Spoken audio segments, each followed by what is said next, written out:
ষষ্ঠ শ্রেণীর সুপ্রিয় শিক্ষার্থী বন্ধুরা, ঠিক আছে, আজকে তোমাদের দেখাবো অনুশীলনী 1.3-এর 9 নম্বর অঙ্ক। এখানে কি বলছে, একটি লোহার পাত ও একটি তামার পাতের দৈর্ঘ্য যথাক্রমে 672 সেন্টিমিটার ও 960 সেন্টিমিটার। পাত দুটি থেকে কেটে নেওয়া একই মাপের সবচেয়ে বড় টুকরার দৈর্ঘ্য কত হবে এবং প্রত্যেক পাতের টুকরার সংখ্যা কত হবে। তাইলে আমরা অঙ্কটি সুবিধার জন্য আগে উঠিয়ে রাখছি, তোমরা খাতা দেখে উঠিয়ে নেবে। একটি লোহার পাত ও একটি তামার পাতের দৈর্ঘ্য যথাক্রমে 672 সেন্টিমিটার এবং 960 সেন্টিমিটার। সমাধান: এই দুইটা রাশিকে তোমার গসাগু করতে হবে, ঠিক আছে। 672 দিয়ে 960কে গসাগু করতে হবে। গসাগু করলে 960-এর মধ্যে 672 একবার যাবে, 672 একে 672।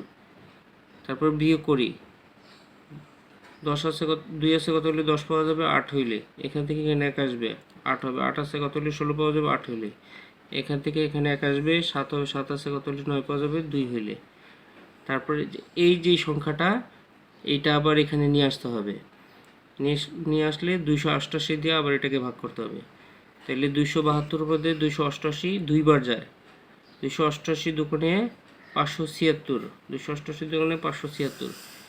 তারপরে এটাকে আবার বিয়োগ করি, 6 আছে কত হলে 12 পাওয়া যাবে, 6 হলে এখান থেকে এখানে 1 আসবে, 8 হবে। 8 আছে কত হলে 17 পাওয়া যাবে, 9 হলে এখান থেকে এখানে 1 আসবে, 6 হবে। 6 6 মিলে গেলে শূন্য, বামে শূন্য বসে না।